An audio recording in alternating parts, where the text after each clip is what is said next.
Hello students हम कर रहे हैं क्लास 12th का इकोनॉमिक्स का पेपर। जल्दी से देख लेते हैं। ये इकोनॉमिक्स का पेपर है क्लास 12th का। सबसे पहले हम सेक्शन ए कर लेते हैं। हिंदी इंग्लिश मीडियम दोनों का रहेगा। चलिए पहले इंग्लिश मीडियम से स्टार्ट करते हैं। Section A economics, macro economics का पार्ट है। पहले क्वेश्चन फर्स्ट है, under the exchange rate system the central bank can control the foreign exchange rate in the range bound manner. आपको चार ऑप्शन दिए हुए हैं, पर इसका करेक्ट आंसर है मैनेज्ड फ्लोटिंग, ऑप्शन सी। इसका करेक्ट आंसर है option C, managed floating. Question second देख लेते हैं। क्वेश्चन सेकंड आपका असर्शन रीजन है। असर्शन है आपका, direct taxes are imposed on income individuals. Reason है, the burden of payment of direct taxes can not be shifted to any other entity.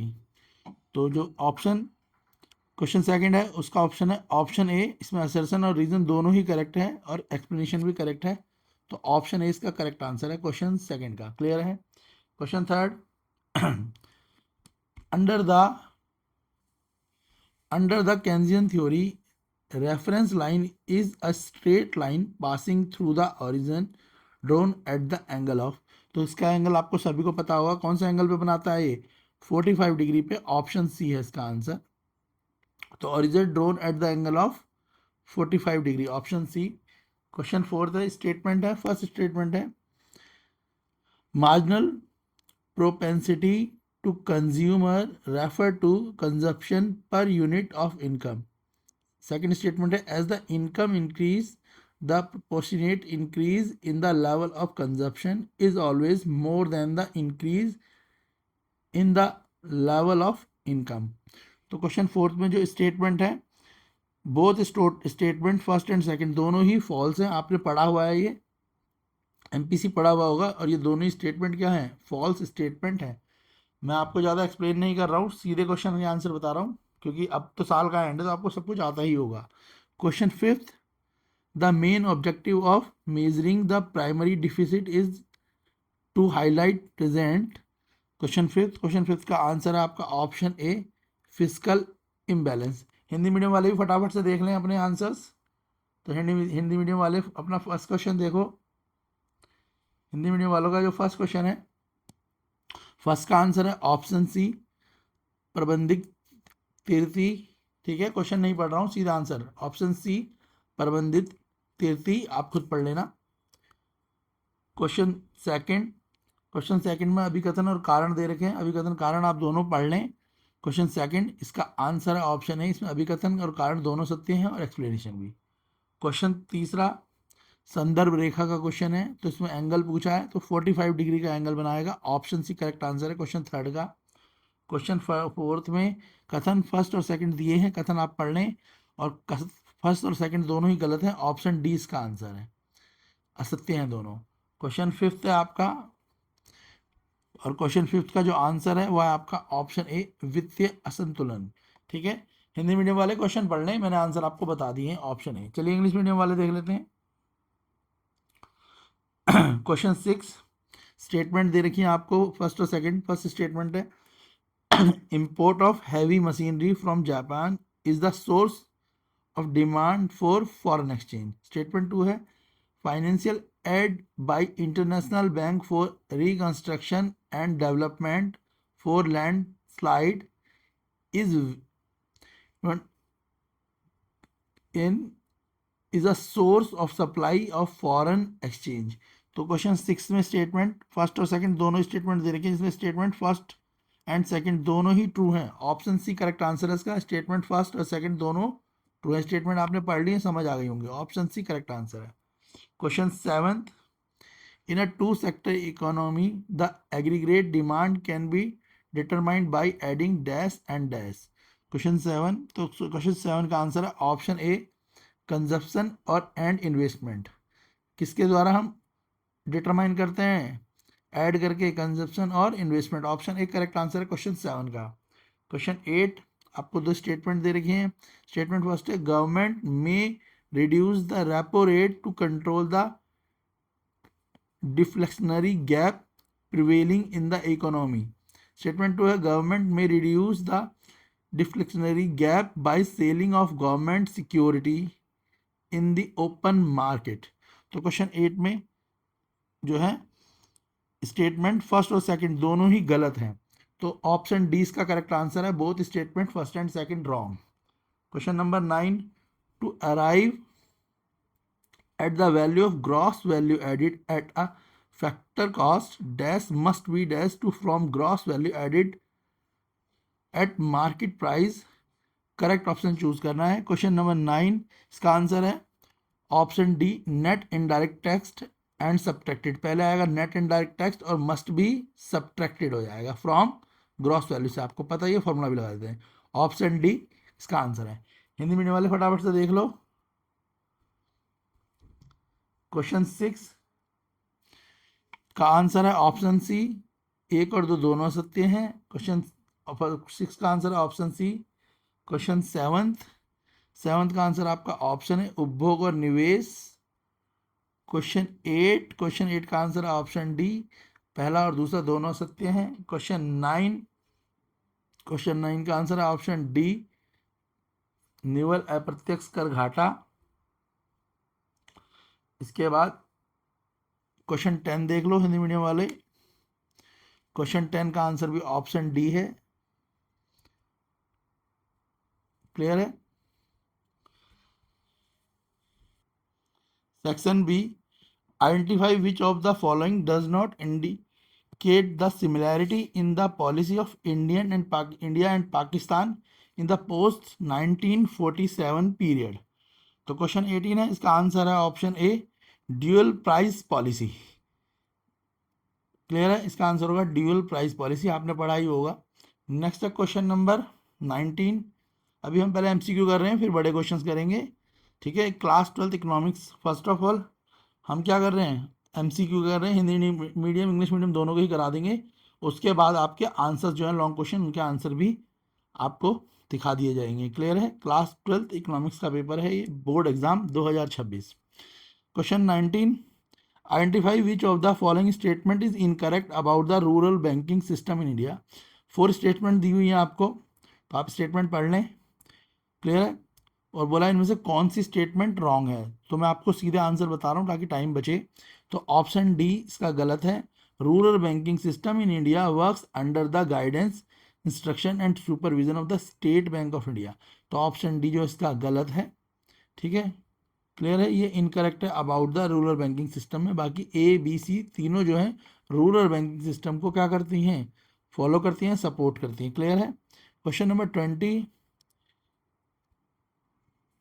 in the post-independence era, the policymakers of India pushes for self-reliance for the first dash 5 year। तो जो post independence Ira है, आपको पता ही है post independence Ira के बारे में, ठीक है। तो उसमें बोला है सेल्फ रिलायंस जो है फॉर फर्स्ट डैश कितने ईयर के लिए था, तो ये आप सभी बच्चों को पता होगा 7 ईयर के लिए था। ऑप्शन बी करेक्ट आंसर इसका, ठीक है। कई बच्चे 5 लिख देते हैं, ये हमेशा गलत होता है, 7 है इसका आंसर, ना 6 है ना 8 है, ऑप्शन बी, ठीक है। तो सेल्फ रिलायंस कब कितने एक साल के लिए था, 7 फॉर फर्स्ट 7 5 ईयर प्लान था ये। ऑप्शन 20 का करेक्ट आंसर है।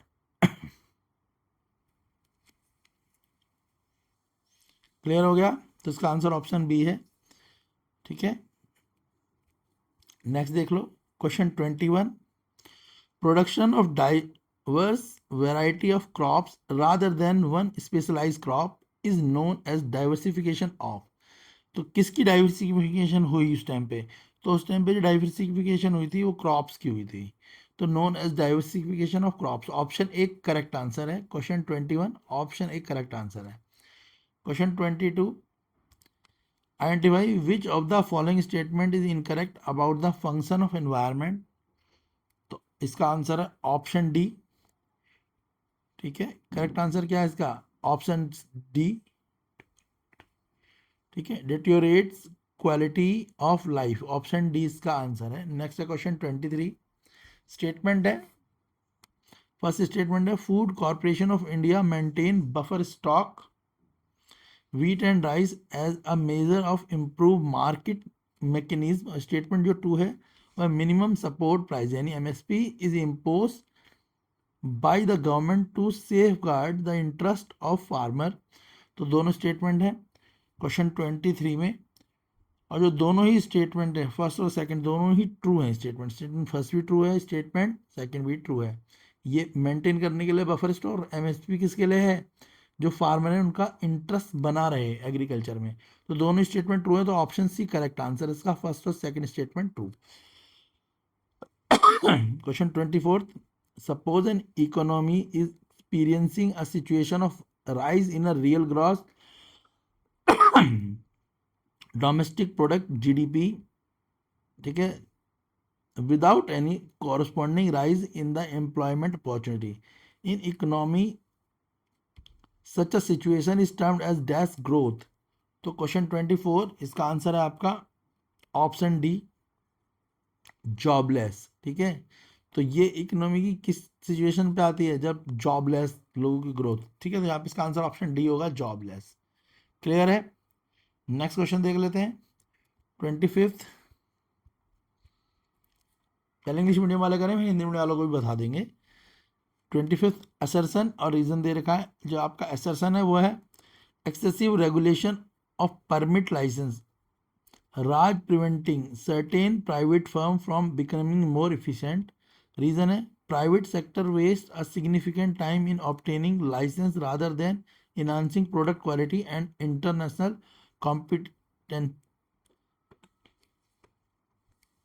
कॉम्पिटेटिवनेस। तो असर्सन भी देख लिया है आपने, रीजन भी देख लिया है। तो इसमें असर्सन और रीजन जो है दोनों ही ट्रू हैं और एक्सप्लेनेशन भी करेक्ट है। तो इसका आंसर ऑप्शन ए होगा। असर्सन भी ट्रू है, रीजन भी ट्रू है और करेक्ट एक्सप्लेनेशन है, ऑप्शन ए करेक्ट आंसर है। नेक्स्ट क्वेश्चन 26, स्टेटमेंट दे रखी है आपको। स्टेटमेंट फर्स्ट और सेकंड स्टेटमेंट फर्स्ट है the British policies were accountable for commercialisation of Indian agriculture. Statement two है in the large interest of India the British ruler focus on the infrastructure growth of India.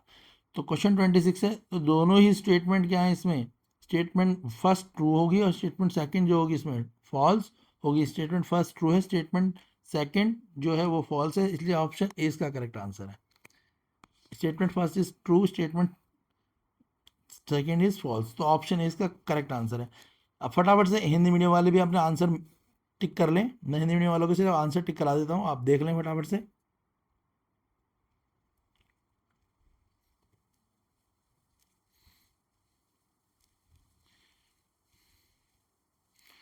ये रहा Hindi medium वाले खंड खा।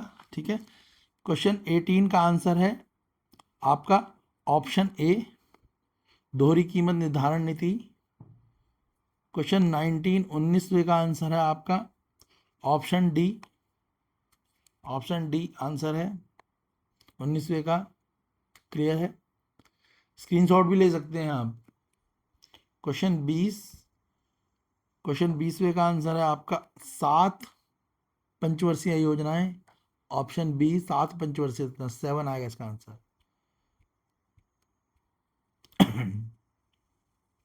Question 21 का answer है, question 21वें का answer है आपका ऑप्शन ए, फसलों के विविधीकरण के रूप में जाना जाता है। ऑप्शन ए फसलों के विविधीकरण। 22 क्वेश्चन 22 इसका आंसर है आपका ऑप्शन डी, जीवन की गुणवत्ता का ह्रास करना। ठीक है, ये असत्य है, इसमें इनमें से जो असत्य है ये असत्य है, तीनों सत्य हैं। क्लियर है, ऑप्शन डी। क्वेश्चन 23 क्वेश्चन 23 इसका आंसर है आपका ऑप्शन, क्वेश्चन 23 इसका आंसर है आपका ऑप्शन सी, कथन एक तो सत्य है, कथन कथन एक और दो सत्य है। ऑप्शन फर्स्ट सेकंड दोनों ही ट्रू है, ऑप्शन सी करेक्ट आंसर है क्वेश्चन 23 का। क्लियर है। क्वेश्चन 24 क्वेश्चन आप खुद ही पढ़ लें, स्क्रीनशॉट भी ले सकते हैं बच्चे। ये 11th क्लास का इकोनॉमिक्स का पेपर है, 2026 बोर्ड एग्जाम का प्रिपरेशन है ये, 2026 की बोर्ड एग्जाम प्रिपरेशन। क्लियर है। 24 क्वेश्चन नंबर 24 ऑप्शन डी है इसका, रोजगार विहीन। इसके बाद 25 अभिकथन और कारण दे रखे हैं, अभिकथन कारण आप देख लें, और अभिकथन और कारण के हिसाब से इसका आंसर है आपका ऑप्शन ए, अभिकथन और कारण दोनों सत्य हैं और अभिकथन सही। ऑप्शन एक करेक्ट आंसर है क्वेश्चन 25 का। इसके बाद 25 के बाद 26 है, ये कथन 1 और कथन 2 दोनों आप पढ़ लें। इसका आंसर भी ऑप्शन ए है, कथन 1 सत्य है और कथन 2 असत्य है। Question 26 option A. इसके बाद 27, इसमें अभिकथन कारण दे रखे हैं, अभिकथन कारण पढ़ लो। 27 का आंसर है आपका ऑप्शन ए। अभिकथन और कारण दोनों सत्य हैं और कारण अभिकथन ए व्याख्या सही है। ठीक है, अब फटाफट से हम बड़े क्वेश्चंस देख लेते हैं, लॉन्ग क्वेश्चंस देख लेते हैं। ये क्वेश्चन 10 तक हमने करा दिए थे और सारे एमसीक्यू तो दोनों सेक्शन के करा दिए हैं। अब क्वेश्चन 11 से जो है आपके 3 मार्क्स के क्वेश्चन है, 4 मार्क्स के क्वेश्चन है। मैं आपको सीधा आंसर दिखा रहा हूँ, आप स्क्रीनशॉट लेके आंसर पढ़ सकते हैं। पहले क्वेश्चन देख लो, फिर मैं आपको आंसर भी दिखा दूंगा। इकोनॉमिक्स 2026 की प्रिपरेशन कर रहे हैं, क्लास 12th बोर्ड एग्जाम की। हिंदी मीडियम वाले आप भी देख लो।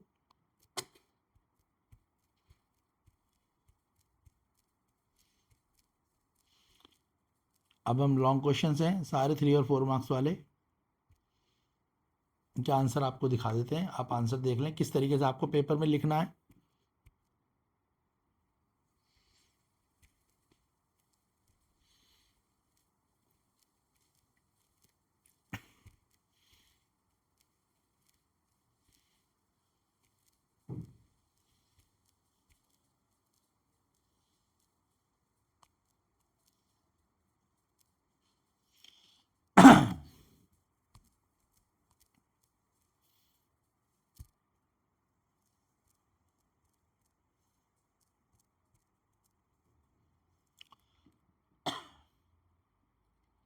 चलिए इनका आंसर देख लीजिए। क्वेश्चन 11 से आंसर है 3 मार्क्स वाले क्वेश्चन, 4 मार्क्स वाले क्वेश्चन। देख लीजिए किस तरीके से आंसर लिखने, कैसे सॉल्व करा हुआ है, परसेंटेज चेंज कैसे निकाला जा रहा है।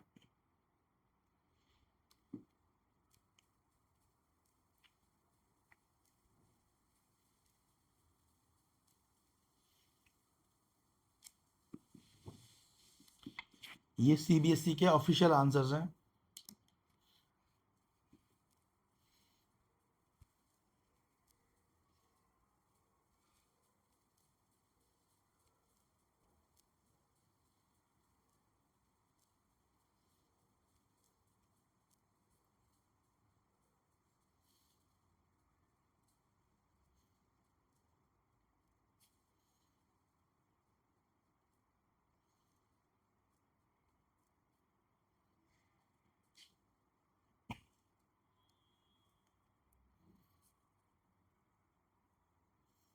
ये न्यूमेरिकल है क्वेश्चन, क्वेश्चन 15। देखो किस तरीके से न्यूमेरिकल करा गया है और स्टेप वाइज आंसर के। अगर आप इस तरीके से स्टेप वाइज करेंगे तो आपको आंसर नंबर भी किस तरीके से मिलेंगे देख लीजिए आप।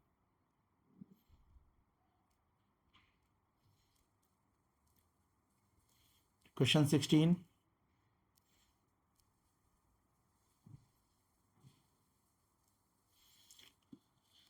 अभी आपको सब कुछ कंप्लीट आता है इसीलिए इन्हें एक्सप्लेन नहीं कर रहे हैं हम, नहीं तो मैं एक्सप्लेन कर देते। सीधे आपको आंसर डिस्कस करे जा रहे हैं और हमें पता है आपको सब क्वेश्चन आते ही होंगे।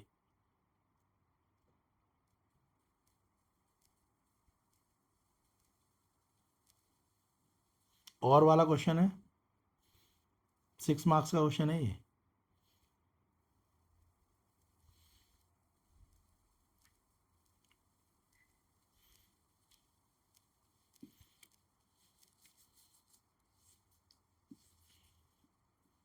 क्वेश्चन 17,